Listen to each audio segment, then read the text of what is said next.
Annie, almal baie dankie. Ons is baie lief vir die kinders. Kinders vir ons belangrik, die tieners is belangrik, die seniors. Ben, ek het 'n fliek, as julle weer 'n fliek kyk, wel ek wil 2 flieks vir julle wys. So ons moet 'n fliek reël vir die seniors ook.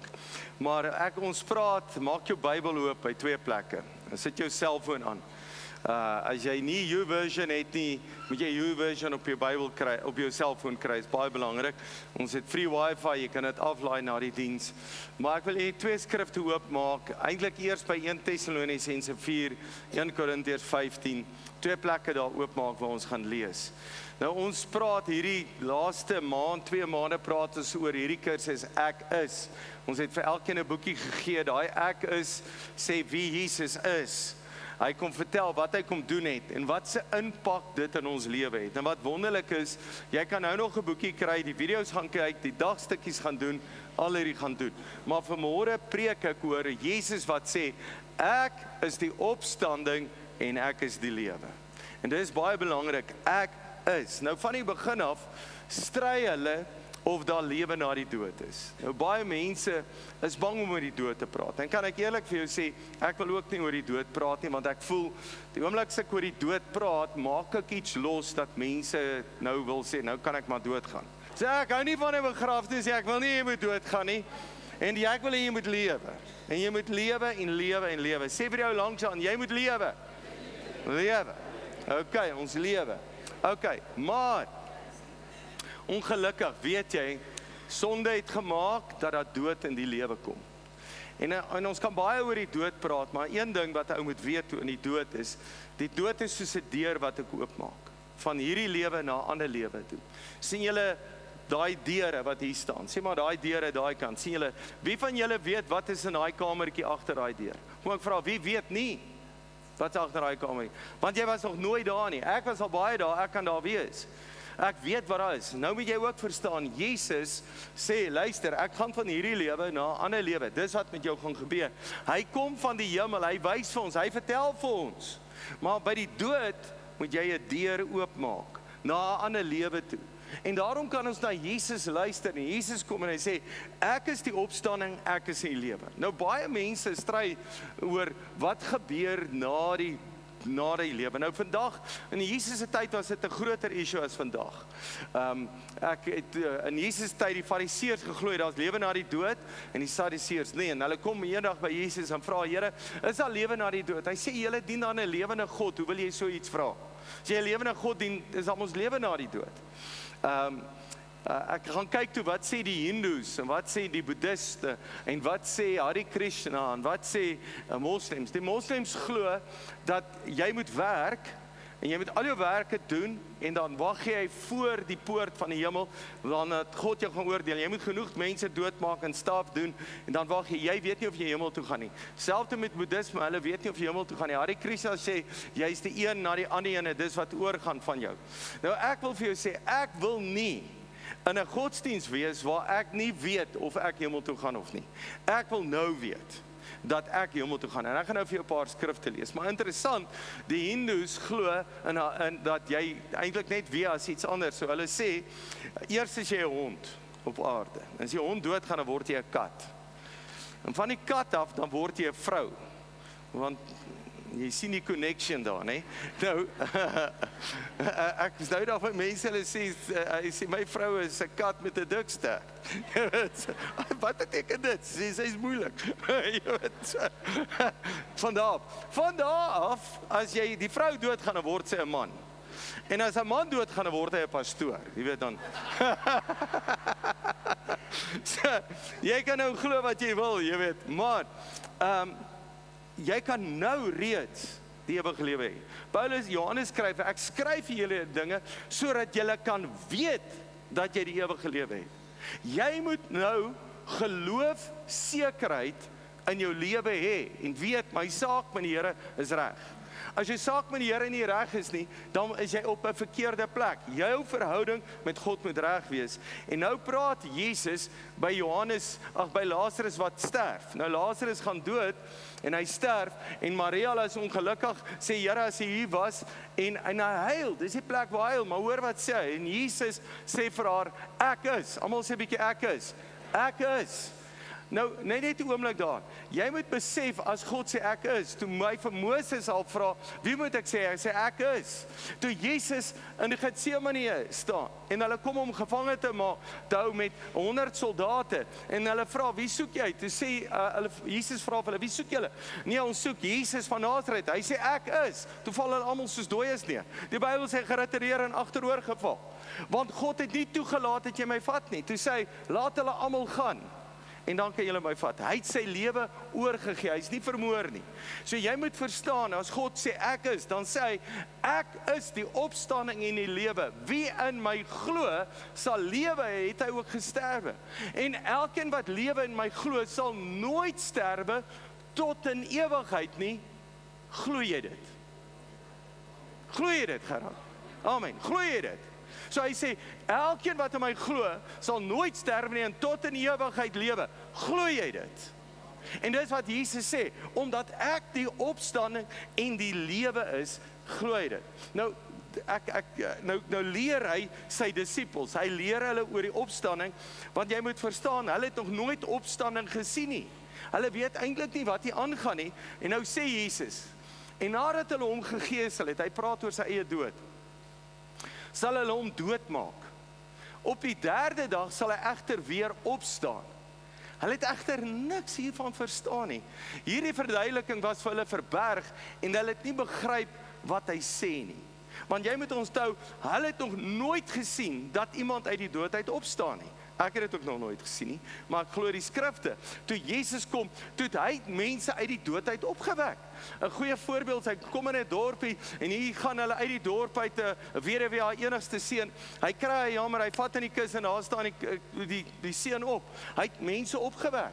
Maar nou dink 'n oomblik aan Lazarus. Lazarus was 'n vriend van hom, wat aan hom geglo het. Hy sterf, hy maak die deur oop, maar eintlik weet Jesus, Lazarus leef nog. Hoor julle? Hy leef. Daarom kan die opstanding, ek is die opstanding lewe, hy wat gesag het, hy sê Lazarus, staan op. Hier kom Lazarus, hy staan op. Jy weet, en hy kom uit die graf uit. Julle weet hoekom hy nie gesê het, staan op nie, want dan het almal opgestaan. So hy sê Lazarus, staan op. Maar kan ek vir jou hierdie vraag vra, leef Lazarus tot vandag toe nog? Leef hy nog? In die hemel, maar hier op aarde, okay man, julle raak nou slim, maar hier op aarde, leef Lazarus nog hier op aarde? Glad nie. Julle geweet, net 'n rukkie nou na, sê die Bybel, die Fariseërs en skrifgeleerdes het beplan om Lazarus dood te maak, want almal, wow, hier's 'n wonderwerk.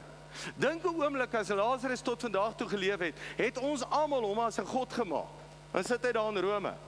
As Johannes moes lewe, of Paulus moes lewe, wat sou dan gebeur het? En nou moet jy weet, God wil hê ons moet lewe. Maar Adam en Eva eet van die boom van kennis van goed en kwaad, sonde kom in die lewe, dood kom in die lewe, en dan sê die Here, julle eet nie van die boom van lewe nie, sit 'n engel om bewaar hom, want anders gaan hulle altyd in hierdie staat lewe. So God kom en hy red ons uit hierdie staat van sonde en dood, dis wat met ons gebeur. Nou ek sê weer, as die Here jou in die hemel wou gehad het, sou jy in die hemel gebore gewees het. God wil jou op hierdie aarde hê. So jy moet leef op hierdie aarde, en jy moet doen dit wat die Here sê. So hy leer ons oor die opstanding. Nou, hoekom dien jy die Here? Dink 'n oomblik daaraan, hoekom dien jy die Here? Ek wil nie in 'n godsdienst wees, want nou is ek 'n kat, en dan is ek 'n hond, en dan is ek 'n vrou, en dan is ek 'n vis, en dan is ek dit, never. As ek weer terug aarde kom, wil ek nooit weer 'n pastoor wees nie. Ek wil ook 'n ryk boer wees, jy weet. Maar, nee, dit is mos 'n maklike boerdery. Maar, jy weet, wat wil ek hê? Ek wil weet, as ek sterf, dat ek gaan opstaan. Stem jy saam? Ek wil nie in die hel wees nie, ek wil nie doodgaan nie, ek wil die versekering hê, dat Jesus gaan opstaan. Hy is die een wat opstaan. Nou, hoor wat sê Jesus, hy sê hierso, en nadat hy hom gegeesel het, hy sê, ons is hier opstaan. Hy sê, en dit is die wil van die Vader wat my gestuur het, dat al wat julle my gegee het, dat al wat hy my gegee het, ek daarvan nie sal verloor nie, maar dit opwek in die laaste dag. Sê laaste dag. Op die laaste dag. En dit is die wil van hom wat my gestuur het, dat elkeen wat in die Seun aanskou en aan hom glo, die ewige lewe mag hê, en ek sal hom opwek in die laaste dag. Nou moet jy besef, Jy gaan nie die ewige lewe kry die dag as jy hemel toe gaan nie. Jy kry die ewige lewe nou. Want hy sê, jy het nou die ewige lewe, en die laaste dag gaan hy jou opwek. So jy het nou die ewige lewe. Want die oomblik jou hart vir die Here gee, kom leef God saam met jou. God is lewe. Daarom sê mense vir my, pastoor, ek beleef hel op aarde. Jy is heeltemal reg, want jy leef nie by God nie. Jy moet by die Here leef. As jy doen wat God sê, is God se guns oor jou. Jesus sê, ek noem julle my vriende, as julle doen wat ek sê. Hy is my vriend, hy is my God, hy is my Here. Dis wat hy doen. Nou sê hy leer ons dat ons weer gaan opstaan. En nou is daar baie getuienis dat Jesus uit die dood uit opgestaan het. Glo julle dat hy uit die dood uit opgestaan het? Het julle dit gesien? Maar die Heilige Gees binne in jou werk dit. Maar jy moet ook onthou dat ons getuies het. Dat Matteus, Markus en Johannes was die disippels wat hom geken het, wat skryf oor hom, skryf die getuienis, ooggetuienis. Lukas is 'n dokter wat gaan sit het en jy sê sy gaan lees, dan kom jy agter. Hy het al gaan sit by Maria. Maria, vertel vir my van die geboorte van Jesus. Hy het die meeste geskryf oor die geboorte van Jesus. Hy het die meeste geskryf as dokter oor die kruisiging van Jesus, dit wat daar gebeur het. Johannes, wie het gehoor wat die ander 3 skryf, en hy het goed gaan skryf wat Jesus gesê het, nie net als wat hy gedoen het, dit wat hy gesê het. So dis ons ooggetuies. Paulus kom, hy sien die Here. Hy sê ek het die laaste die Here gesien. Hy sê daar's die disippels gesien, Thomas het hom gesien, 500 ander gesien, hy het aan baie verskyn, so die getuienis, ons glo die getuienis, plus, jy moet 'n ander ding onthou, as ons leef 2000 na Christus, so as jy in die Bybel kyk, moet jy verstaan, wat het die eerste kerk geglo? Hulle het geglo dat Jesus opgestaan het. Charlie Kirk het 'n mooi ding gesê, hoe weet jy dat Jesus opgestaan het? Want mense is bereid om hulle lewe daarvoor te gee. As dit 'n leuen was, sou hulle nooit hulle lewe daarvoor gee nie, maar hulle gee hulle lewe, hulle is martelaars om op te staan en sê dat ons sal lewe, maar by die laaste dag sal opstaan. En nou kom hy en hy sê vir almal, hy leer ons alle mense, hoor wat leer hy so mooi, hy praat met Maria daarso. Hy sê ek weet dit, sê Maria. Met die finale oordeel sal God ons almal ons weer lewendig maak. Is dit nie wat hy sê dis nie wat ek bedoel nie. Sê Jesus, ek is die een wat mense laat opstaan uit die dood. Ek sien een wat mense laat opstaan uit die dood en aan hulle die lewe gee wat nooit ophou nie. As iemand waarlik 'n Christen is, kan hy mos nooit geestelik doodgaan nie. Al sterf sy liggaam, het hy nog die ewige lewe. Dis wat die boodskap sê. Die boodskap is geskryf sodat kinders dit kan verstaan. Wie op my vertrou en die ewige lewe het, gaan nooit regtig dood nie. Aanvaar jy dit wat ek vir jou sê, Maria? So hy sê eintlik, Lazarus het in my geglo, hy gaan nooit regtig dood nie, want hy lewe, daar's lewe na die dood. Hy sê, elkeen wat lewe in my glo, sal nooit sterwe nie, tot in ewigheid. Glo jy dit? Glo jy dit? Glo jy dit? Dat ek gaan nooit weer sterf nie. Ouens, dink 'n oomblik daaraan. Jy's gebore om nooit weer dood te gaan nie. Dis eintlik wat gebeur het. En dis vir die gelowige en die ongelowige. Al wat gebeur is, ek gaan van hierdie dimensie na 'n ander dimensie toe. Dis al wat met my gebeur. Nou, weet, ek het laasweek 'n prop gehad met water. En nie 'n prop nie, dis 'n voorbeeld. Dan wys ek jou 'n bottel voorbeeld. En baie keer het ek 'n voorbeeld. Nou sit ek en my vrou, ek sê, Jesus, ek wil 'n voorbeeld hê van iemand wat opstaan. Kom ons draai dit. Ons blaas 'n pop op, of ons skiet 'n krakker in die kerk op, of weet, julle wakker is en Here het opgestaan. Nee. Die volgende praat die Heilige Gees vir my, die Here het al lankal die voorbeeld gegee, hier is die voorbeeld. As jy jou laat doop, dan sterf jy saam met Christus, en dan staan jy saam met hom op. Dis die voorbeeld. Is God nie wonderlik nie? Hy sê, as jy die doop sien, dan sien jy sterf. En ouens, as jy jou laat doop het, dan lyk jy nie soos die vorige mense, dan het jou lewe verander. Almal moet kan sien, jou lewe het verander. Jy het gesterf, en jy staan op. Dis die voorbeeld van die doop. Dat ek sterf en ek staan op saam met hom. En hier's Lazarus. Lazarus, die Here weet dat hy gaan opstaan. Nou, ek is gister by 'n partytjie en ons sit en praat. En jy weet, as jy my geselskap net so rukkie gaan ons Bybel praat. En ons begin praat oor alles wat in die nuus en alles. Jy moet iets onthou. Johannes sê, In Johannes 3 vers 2. Hy sê, kan ek dit lees? Vat gou jou Bybel, maak geoop daarso. Kom. Maak op jou Bybel. Johannes 3. 1 Johannes, agter in die Bybel. 1 Johannes 3. Hier is ouens en hier voorsien ek uit. 1 Johannes 3 vers 2. Is jy reg daar, kan ek lees? 1 Johannes 3 vers 2. Nou gaan ons na die ander skrifte toe. Hy sê, geliefdes, ons is nou reeds kinders van God. So jy het nou die ewige lewe nou. Maar dit is nog nie duidelik wat ons sal wees nie.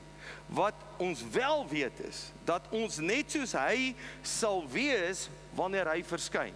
Ons gaan net soos Jesus wees. Ons sal hom dan sien soos hy regtig lyk. Daarom moet julle almal 'n Christus verwagting hê. Toe my pa doodgaan, het ek gedink, Here, ek wil net in die hemel kom my pa weer sien. Kan ek vir jou sê, ek wil nie meer my pa sien nie, ek wil Jesus sien. So Johannes sê, ek weet nie wat ons gaan wees nie, maar as jy daai deur oopmaak, gaan jy soos Christus wees en jy gaan hom van aangesig tot aangesig sien. Dis wat gaan gebeur. Om Johan, jou dogter, lyk soos Christus. Ek weet nie wat sy is nie, maar sy soos Christus. As jy geliefde het wat in die dood afstaan, dan lyk hy soos Christus. Maar hy sien Christus van aangesig tot aangesig. Nou maak jou Bybel oop en kom ons lees nou 1 Tessalonisense. Nou is daar 'n klomp media wat sê 24, 25, 23, 24, 25 gaan die wegraping plaasvind. Nou kan ek net 'n paar goed eers hieroor sê. Nommer 1, daar's geen woord wegraping in die Bybel nie. Glad nie. Nommer 2, hy praat van die woord wegruk. Nommer 3 is dat as jy met enige Bybelteoloog gaan praat wat bietjie sy sout werd is, en jy praat met hom oor die doop, dan sal hy sê, die doop is reg, dit wat julle doen is 100% reg. Ons kerk doen dit maar net anderste, maar dit is reg. Hy stry nie eers met jou daaroor nie. As jy met enige teoloog oor die Bybel gaan praat hierso, dan gaan jy agterkom, hulle stry nie eers met jou daaroor nie. So dis ouens wat nie teoloog is nie, kom hulle vat 'n skrif hier en vat 'n skrif daar en vat ander goed. Ek het 'n ander probleem. Wie van julle is wiskunde onderwysers of weet iets van wiskunde? Wie is onder? Jy's 'n wiskunde. Sy gaan ons nou help. Sê maar ek kom met 'n som hierso en ek sê vir jou x plus y is gelyk aan 20. Wat is die waarde van x? Jy weet nie. As ek vir jou kom en ek sê ek het 'n driehoek en hierdie hoek is 30 grade, werk jy ander twee hoeke uit, kan jy dit doen? Yes, jy kan. As jy die sien, die ander een is 90, jy werk dit uit. My probleem is, hulle kom 1 Tessalonisense 5, dan sê 1 Tessalonisense 4, dis die wegraping, in 1 Korintiërs 15, dis die wederkoms. Waar kom jy daaraan? Het staan nie in die Bybel nie. Hoor, nou, ons sing hy liedjie, hierdie is my lyfie, hierdie is my koppie, nou wil ek hê, wie van julle het 'n kop? Tik net die ou langs jou en sê, nou moet jy 'n bietjie dink. Nou moet jy 'n bietjie dink, chomma. So, dink net 'n oomblik oor die Bybel. Dink net, hoe werk die Bybel? Nou, 1 Tessalonisense 4 is die oudste boek wat geskryf is in die Nuwe Testament vir die kerk. Paulus skryf dit aan die kerk. Dis om plus minus tussen 40 en 50 jaar na Christus. Toe is die evangelie al besig om geskryf te word. Maar hier's die eerste brief. Hulle vra Paulus, wat gaan gebeur as die Here weer kom? So praat met ons oor die wederkoms. Vers 13, 1 Tessalonisense 14 vers 13. Hy sê, broers, susters, fokus deel. Ons wil nie hê dat julle in onkunde verkeers oor die dooies nie. Dan sal julle nie soos die ander mense treur sonder 'n toekoms vooruitsig nie. Want hy gaan 'n kat of 'n hond of 'n ding of iets word. Hy gaan by die Here wees. Want aangesien ons glo dat Jesus gesterf het en opgestaan het, moet ons ook glo dat God die dooies wat in Jesus geglo het, saam met Christus sal terugbring. So wat sê hy? Hy sê dis wat gaan gebeur. Wat ons nou vir julle kan gaan sê, is 'n uitspraak van die Here. Hy sê die Here Jesus het dit gesê. Ons wat bly lewe tot wanneer die Here terugkeer, sal glad nie 'n voorsprong bo die wat al gesterf het nie. Want eers gaan gebeur, wat eerste gaan gebeur, is dat die Here self uit die hemel sal neerdal en dat die dooies wat aan Christus behoort sal opstaan. Nou, as jy net die skrif kyk, hy sê die dooies gaan saam met die Here kom, nou sê hy die dooies gaan opstaan. Maar wat probeer hy sê? Die dooies wat in Christus gaan lewe. Hy sê, dit sal gebeur wanneer die hoofengel 'n bevel gee en God se trompet weer klink. Almal sê trompet. Nee, kom sê weer, trompet. Hierdie is belangrik. Dit is 'n trompet. So wanneer gaan dit gebeur? 'n Trompet. En daarna sal ons wat bly lewe saam met hulle op die wolke die lug in weggevoer word om die Here te ontmoet en vir altyd by hom te wees. Troos mekaar dan met die woorde. Nou sonder, in alle liefde sê ek dit, Jesus het nie geweet van 'n wegraping nie. Paulus het nie geweet van 'n wegraping nie. Johannes het nie geweet van 'n wegraping nie. Petrus het nie geweet van 'n wegraping nie. Jakobus wat geskryf het nie geweet van 'n wegraping nie. Die eerste kerk het nie geweet van 'n wegraping nie. Hulle het almal gesê die Here gaan kom op die wolke by die laaste trompet weer klink, gaan die Here kom. Punt.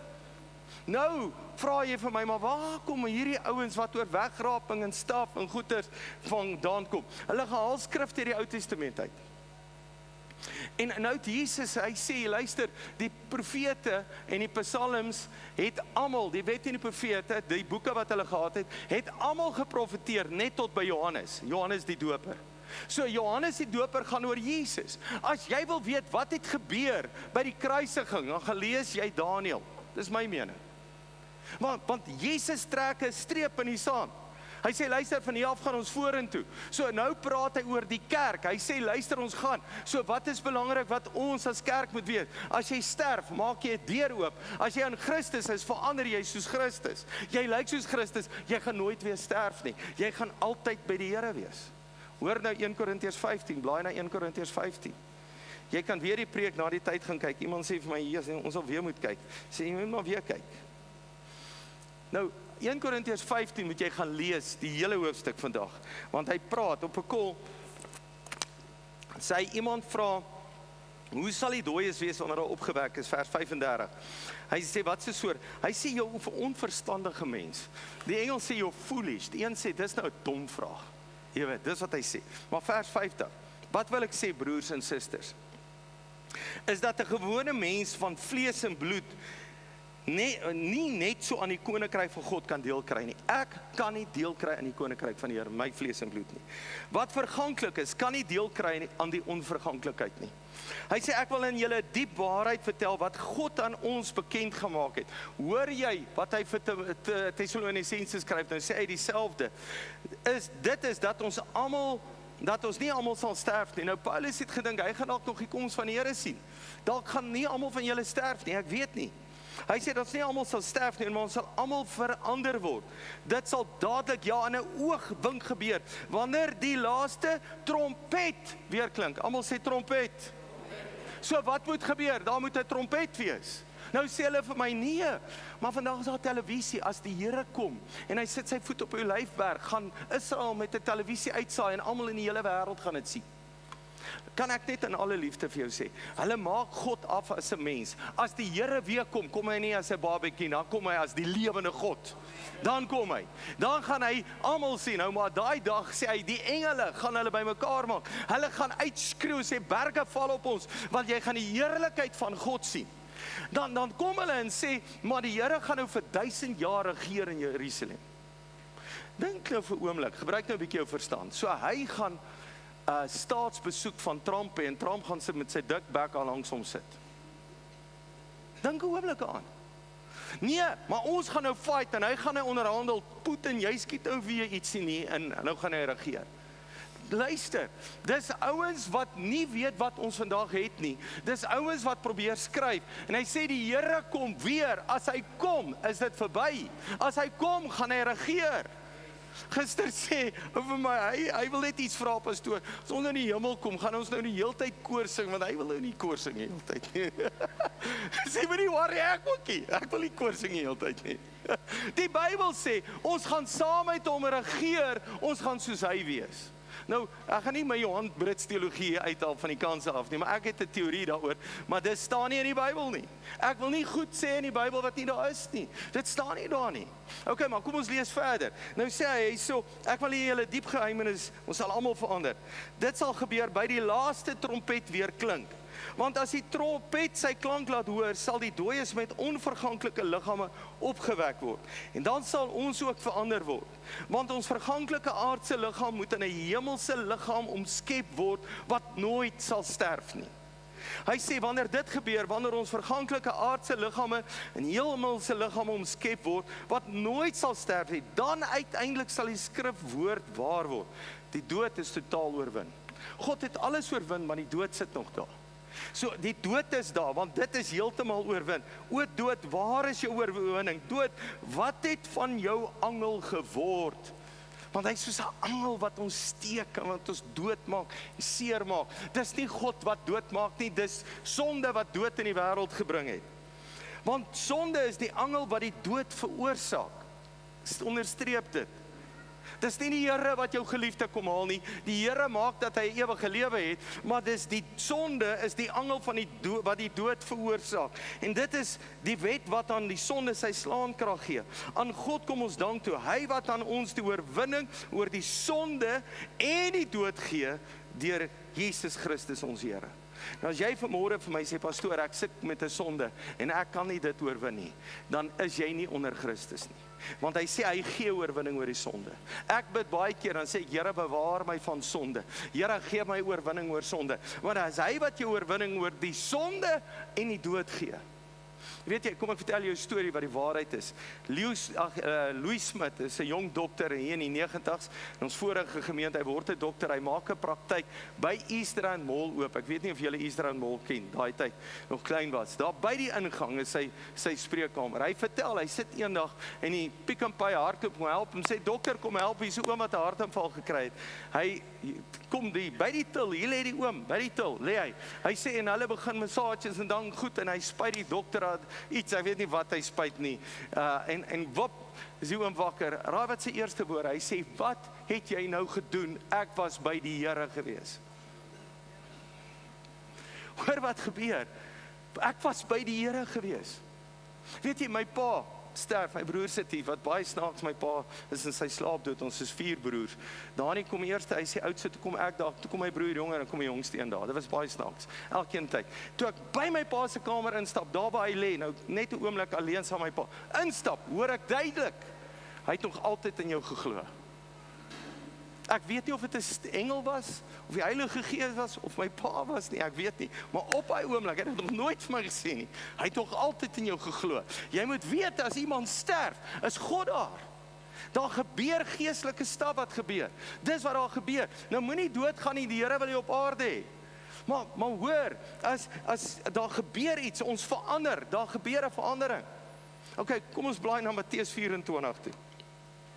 Nou sê ek weer ouens, as jy vir my sê 1 Tessalonisense is die wegraping en 1 Korintiërs 15 is die wederkoms, hoe weet jy dit? Jy weet dit nie. Moenie dit sê nie. Dis van een gebeurtenis. Kom ek hoor wat sê Matteus 24. Vers 1 is baie belangrik. Hy sê terwyl Jesus besig was om die tempelterrein te verlaat, het sy disippels nader gestaan en vir hom die verskillende tempelgeboue uitgewys. Maar hy het vir hulle gesê, ek verseker julle, al hierdie dinge, dis die dinge wat hulle vir hom uitwys, wat julle hier voor julle sien, sal totaal gesloop word, tot dat nie een klip bo die ander klip sal bly staan nie. Daar sal nie een klip bo die ander staan nie. Later, nadat Jesus teen die hang van die Olyfberg gaan sit het, vers 3, kom vra sy disippels vir hom vertroulik, vertel vir ons, wanneer sal al hierdie dinge gebeur? Dis vraag nommer 1. Wanneer al hierdie dinge sal gebeur? Die tweede vraag, en wat sal die voorteken van u koms en van die einde van die wêreld wees? So hulle vra 2 vrae. So eerstens, wat gaan met die tempel gebeur? So as jy die eerste deel lees, dan praat Jesus van 'n groot verdrukking. Nou as jy die geskiedenis ken, 70 na Christus, het die Romeine gekom en dit omsingel. Jy moet onthou, die Romeine was in beheer en hulle het op krapprag met die Jode begin raak. En Jesus sê daar, as julle sien dat hulle die tempel onheilig, dan moet julle weet, hier's moeilikheid. Die Christen het die oorlewering vertel, dat daar nie een Christen dood in Jerusalem is nie, want hulle het gevlug. Die Here het gesê, as jy dit sien, dan moet jy vlug. So hulle dit sien. Nou dink net 'n oomblik hieroor, nie? Gebruik net jou kop. Die tempelterrein was daar. Nou geen onheilige mag daar inkom nie. As ek 'n Filistyn was en ek word 'n Jood en ek besny my, dan mag ek in die tempelterrein ingaan. Ek kan bietjie verkeerd hieroor wees. Maar ek mag nie in die tempel ingaan nie. Jy moet 'n volbloed Jood wees om in die tempel in te gaan. Ek dink so Gerard, nee. Maar binne in die tempel was daar allerheiligste gewees, wat niemand ingegaan het nie. Wat sê die Bybel? Daar was 'n dik gordyn wat daar gehang het. Die ark het daar gestaan, die priester, 1 keer per jaar gaan offer daar. Dan het hy 'n kleed aangehad met klokkies, dan met 'n tou om sy lyf, dan as die klokkie beweeg, dan weet hulle jou lewe. Maar as die klokkie beweeg nie, is hy dood, want hy het sonde in sy lewe gehad. Nou kan hulle nie daar ingaan nie, want as jy daar ingaan, is jy dood. Onthou in die Ou Testament, toe ou net keer die ark keer, net daar skeer die Here om in die helfte. Jy vat daar niks van die Here nie. Nou, dan moet hulle hom uittrek met tou. Maar toe Jesus sterf aan die kruis, wat het gebeur met die gordyn? Van bo na onder. Nou dink ek, as ek nou 'n priester is en hier's 'n gordyn en hy skeer, sê ek, manne, sluit goed toe die deur, ons werk gou die ding weer toe. Dink 'n oombliekie aan, ouens, gebruik jou verstand. Want ek moet nou my geloof nog aan die gang hou. Nou is die ark nie meer daar nie. Nou kan hy ingaan. Nou kom die Romeine, in die Ou Testament het hulle nie die ark gevat nie, papi. Die Here het hulle met dood geslaan, want hy het sy ark beskerm. God het daar gebly. Jy kon nie eers in die deksel inkyk nie, dan gaan jy dood. Maar nou is die ark weg. Daai voorhang sal skeer. Jy kan by God ingaan. Wat doen die Romeine? Hulle het vrouens verkragt in daai tempel. Dis wat hulle gedoen het, onheilig. Hulle het goed gedoen. Toe steek hulle die plek aan die brand. Toe begin die goud smelt tot in die fondasies. En wat doen 'n Romein agter goud? Hy breek elke steen, laat daar nie een steen op 'n ander ene staan nie. Dis wat gebeur. En Jesus praat in 24. Hy sê, luister, bid dat jy nie swanger is dat dit gebeur nie. Bid dat jy nie op 'n Sabbat hoef te gaan nie. Bid dat hierdie goed gebeur. Maar jy sien, dis wat gaan gebeur. Die tempel word afgebreek. Hoekom laat God die tempel afbreek? Want hulle het die tempel 'n heilige plek gemaak, hulle het nie in Jesus geglo nie. Dis wat. Maar kom ons lees aan. Kom ons gaan na vers 36. Nou kan ek net iets sê. Ek wys nou hierdie skrifte vir jou. Wat ek agterkom, as mense in die wegraping glo en teorieë en goeters, nê, raak hulle aggressief as ek die skrifte vir hulle wys. Hulle raak kwaad. Sorry, die ou wat die verkondig die tyd, weet wat sê hy? Hy sê, as jy dit nie verwag nie, gaan jy dit nie maak nie. Dis alleen uit die put van die hel. Dis nie van die Here af nie. Die Here sê, jy moet met jou mond glo, met jou hart glo, met jou mond bely. Nou hoor hierso. Vers 36. Tog ken niemand die presiese datum en tyd wanneer hierdie dinge sal gebeur nie. Ook nie die engele of selfs die seun nie. Dit weet net die Vader. Wanneer ek die seun van die mens verskyn, sal dit soos in die tyd van Noag wees. Destyds voor die groot vloedwater gekom het die mense soos gewoonlik voortgegaan om fees te vier, oor en weer te trou, selfs tot die dag van Noag in die ark ingegaan het. Hulle het eers besef wat aan die gang was, toe die vloedwater kom en hulle almal verswelg het. Net so sal die koms van die seun van die mens wees. En dan sê hy, hier's twee persone. Een word aanvaar en een word nie aanvaar nie. Een word gevat en een word nie gevat nie. Niks met die wegraping te doen. Jesus sê, luister, wanneer die laaste trompet blaas, is dit soos Noag. Nou, Noag bou 'n boot. Nou dink 'n oomblik, gebruik jy jou verstand. Noag bou 'n boot, dan vra hulle, Noag, wat doen jy? Ons bou 'n boot, vir wat? Hier kom 'n vloed. Wat 'n vloed? Nee, dit gaan reën. Wat's reën? Ons weet nie wat's reën nie. Jy praat nonsens, man. Weet Noag wat reën is? Hy weet nie eens wat reën is. Volgende dag, vir 'n oomblik, kom daar diere aan, laat hulle in, alles. Hier maak die Here die deur oop. Noag weet nog nie lekker wat gaan gebeur nie. Die Bybel sê hulle het nog getrou en fees gevier, toe begin dit te reën. Eers toe die vloedwater kom. Nou word daar gesê, soos in die dae van Noag, dan word die Here ons weggeruk. Wat het God gedoen met Noag? Hy het 8 mense gered, opgelig, die aarde skoon gemaak en teruggesit op die aarde. Sê my so. Dis wat die Here weer gaan doen. Johannes sê, ek sien 'n nuwe hemel en 'n nuwe aarde. Hy gaan ons vat, oplig, skoon maak en terugsit. Dis wat hy gaan doen. So ek weet nie hoe die nuwe hemel en aarde gaan wees nie, maar die leeu en die lam gaan saamwy. Dit gaan totaal anders te wees. Maar Noag, sê nou gou vir my, toe die deur toe is en die vloedwater kom, en Noag is vir 100 dae op die water, en toe hy op die berg kom en afkom en al hierdie goeders, was daar ander mense op die aarde? Dink nou. So toe Noag die deur toemaak, toe die Here deur maak, het iemand nog 'n kans gehad? En dis die punt. wat hulle kom en sê, daar gaan 'n wegraping wees, en die wat agterbly, hulle gaan nou vir hulle eie bloed betaal. Ouens, toe ek in die kerk was, ek en my boetie Dani, nou is ons klein seentjies, nou is daar 'n pastoor wat preek, ek weet nie, ons kniel elke aand uit, Here red dit ons lewe. Ons lê daai een aand in die bed en sê, Here asseblief moet net nie vanaand kom nie. Ek beloof jou, ons gaan fliek, sê ek, Here moet my net, gee my net kans dat die fliek klaar kom, dan kan nie kom. Jy weet, hulle het oordeel oor ons verpreek, want as die Here weggaan, is ons hier. Dan vra ek my ma, dan sê my ma, nee, sy verstaan nie hierdie dinge nie, wat sy dink is. Die Jesus betaal nou met sy bloed, maar as jy weggeraap is, die ouens wat agter is, gaan met hulle eie bloed betaal. Nou wil ek weer vir jou vra, dink 'n bietjie. As 'n ou nie eers nou in die kerk kan sit nie, hoekom sal hy dan kerk toe kom? Dan gaan hulle sê, hoor, nou het ons 'n nuwe gebou, die pastoor is nie hier nie, nou gaan ons parties hou hierso. Dis wat gaan gebeur. Hoekom sal hulle die Here dien? Hoekom sal hulle bang wees? Hoekom gaan daar 'n geheime ding wees? Jesus het dit nie geweet nie, Johannes het nie geweet nie, Paulus het nie geweet nie, Petrus in die eerste kerk nie. Nou vra hy waar dit vandaan gekom het. Kom ek sê vir jou waar dit vandaan gekom het. En laat in die 18de eeu het 'n meisie 'n droom gehad, visioene gehad, en haar pastoor het op die bandwagon geklim, want sy kerk was leeg. En hy begin verkondig, die Here gaan kom. Nou moet jy weer eens die draai van die seisoen. Daar's oorlog in die lug, al hierdie klas van goeters. En hy begin hierdie ding te preek. As ek vir jou preek oor die eindtyd en die merk van die dier en staf en al hierdie klas van goed, dan kom daar net vrees in jou hart. Is daar vrees in jou hart nou? Glad nie, die Here kom weer. As jou saak met God nie reg is jy in vermoeilikheid. Hoor nou net, Matteus 24. Hoor wat sê hy hierso. Of Matteus 25. Hy vertel 'n gelykenis. Hy sê daar's 10 meisies.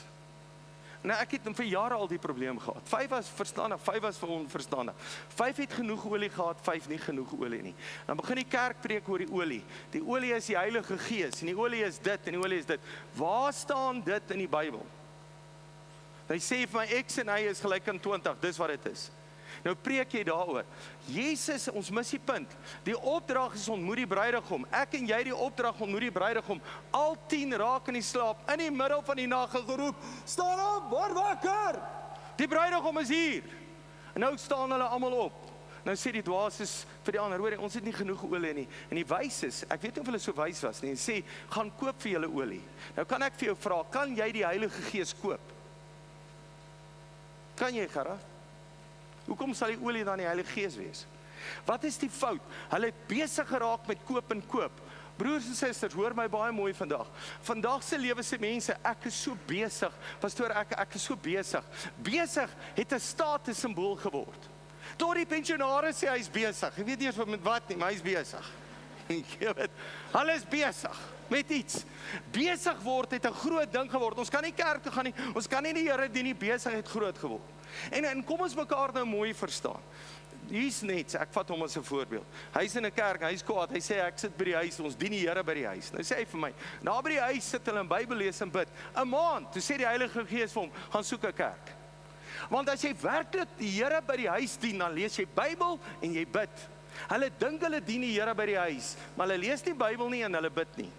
As jy Bybel lees en bid, dan gaan soek jy 'n kerk. Daar's 40,000 kerke in Suid-Afrika. Dis die punt. Nou daai girls kom terug, hulle liggies is reg. As dit oor die liggie gegaan het, hoekom het die Here hulle nie ingelaat nie?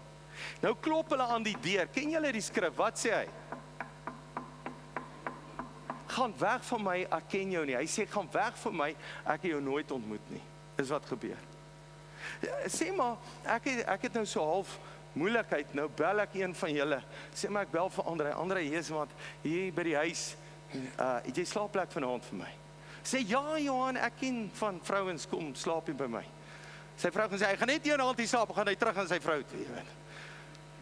Ek kan vir baie van julle vra dat jy 'n slaapplek vir my, maar wie van julle het al 'n vreemde ou in sy huis laat slaap? Vreemd, jy ken hom van geen kant af. Hy daag hier by die kerk op, ek bel en sê, jy slaapplek, hier's 'n vreemde ou. Ek het dit een keer in my lewe gedoen. En toe kom ek agter, is eintlik ek glo dit was 'n engel van die Here afgewees. Dis wat ek glo. En ek kan julle daai storie vertel. Maar niemand doen dit nie. Maar wie wat wil mense doen? Hoorie, Here, ek slaap vanaand daar by jou, hoor. Ek gaan dood en ek slaap af en sê die Here, wow, ken jou nie. Maak jou Bybel oop, Openbaring 4. Hy's nie hier nie, maar ek wil hom vir jou lees. Openbaring 4. Johannes, die geliefde disipel, skryf. Hoor wat sê hy. Johannes, Openbaring 4 vers 1. Hy sê hierna het ek gekyk en werklik waar 'n deur is oopgemaak in die hemel. 'n Stem wat ek van voor al hard soos 'n trompet, almal sê trompet. Hoor julle hoe praat God? Dieselfde ding oor en oor. Wat met my gepraat het, gesê, kom op hierheen en ek sal jou wys wat hierna moet gebeur. Hoor nou mooi vir my, die hemel is toegesluit. Jesus sê, ek is die deur, die weg, die waarheid en die lewe. Niemand kom by die Vader behalwe deur my nie. Dis wat gebeur. Hoekom is jy 'n kerk? Omdat jy in Jesus moet glo. Jou lewe moet verander. Jy moet by die Here uitkom. So daai deur staan toe. Dis almal klim nie in die hemel in nie. Dis deur Jesus Christus. Dis hoe ons in die hemel inkom. En om hoe Romeine sê, hy sê met die hart glo ek, met die mond bely ek. Ek glo en ek word vry. Die mond bely ek. Kan ek gou iets sê? Ek voel in my hart om dit te sê.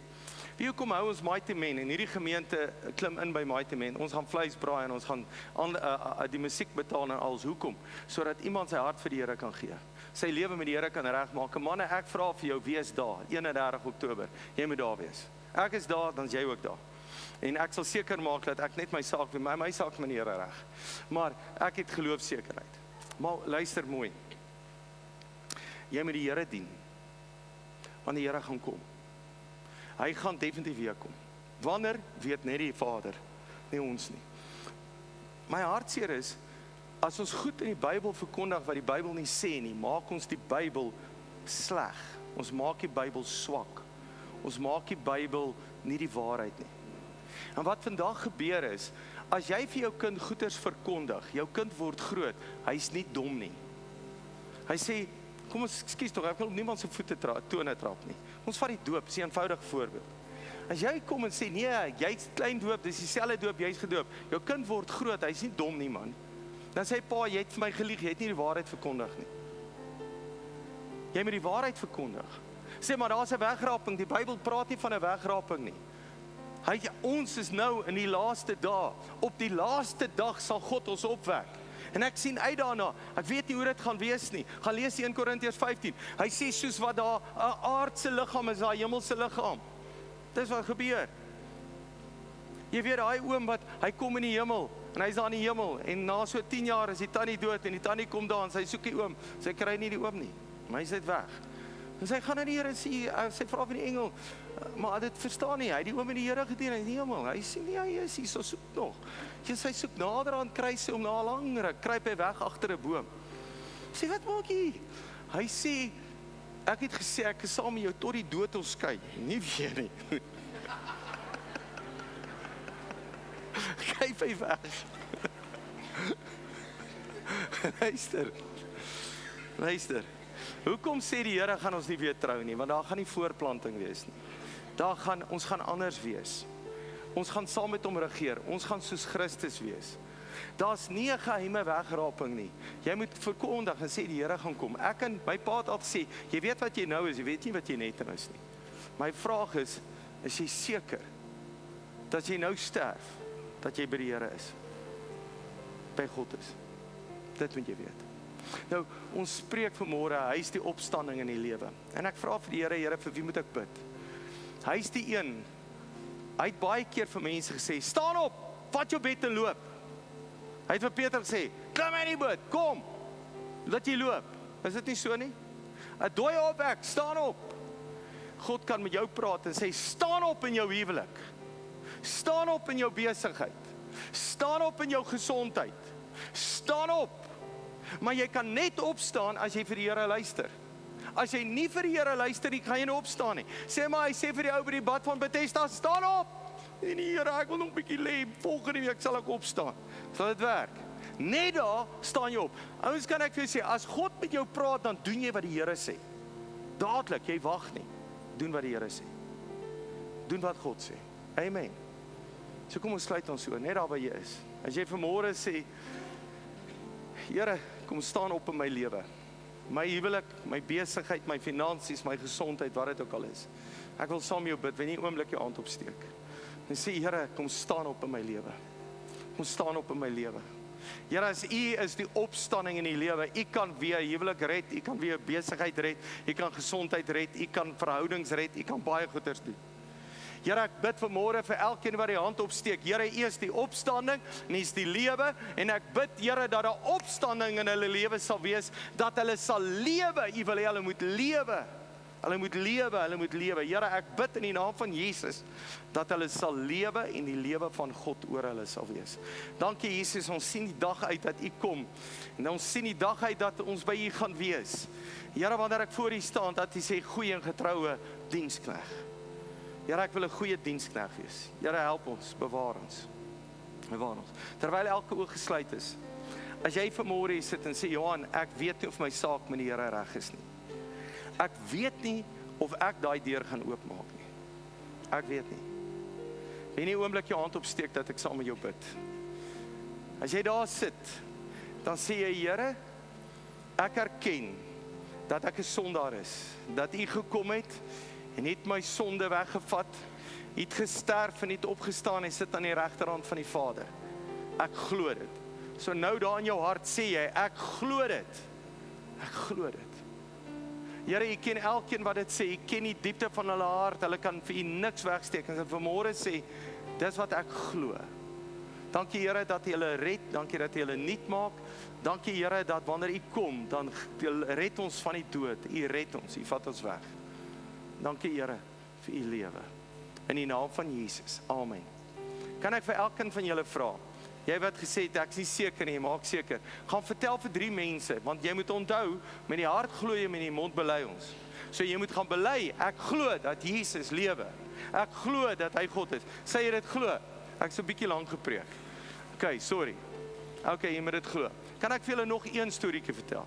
Dis 'n ou in die gemeente gewees, hy sê vir my, pastoor, jy sal my nie glo nie.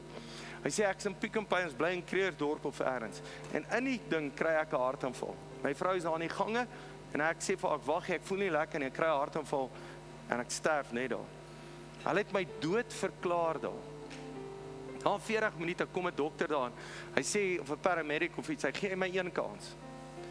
Die ou sê, hulle sê, okay, gee nog 'n kans, en die ou gaan daar spuit, drup, daar begin hy asemhaal, hy begin weer lewe.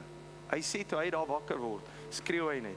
Hy sê, ek sê, wat het jy beleef? Hy sê, ek beleef, ek val in 'n gat, al hoe verder en verder weg van God af. Hy sê, man, ek was 'n ouderling, ek was in die kerk en alles, maar ek weet, my saak met God is nie reg nie. Hy sê, ek val daarin, en ek val weg en weg, weg. En die volgende is, of iemand my vat en sit my in die lug. Hy sê, toe beskryf ek in om 'n pastoor te word, of 'n dominee, en ek begin vir die Here swat, en ek sit in die kerk, en ek sê in die kerk, en ek begin die Here te dien. En raai wat, daai ou wip hom hier in die kerk, in hierdie einste kerk vir Oom Gielie. Oom Gielie sê iets en hy wip hom, nou sit hy by die huis, dis al wat hy doen. Wie ongelukkig is ek, Gerard, dink 'n oomblik daar. Houe wat 'n ervaring met God gehad het, wat vir almal vertel, en nou dien hy nie die Here en omdat hy wip vir die kerk. Word groot. Jy gaan voor God staan. Dis wat jy gaan doen. En ek sien hom in die dorp ry, dan wil hy my nie groet nie, of hy, whatever. Ek het niks aan hom gedoen nie. Hy het hom gewip vir Oom Gielie. Oom Gielie is al by die Here.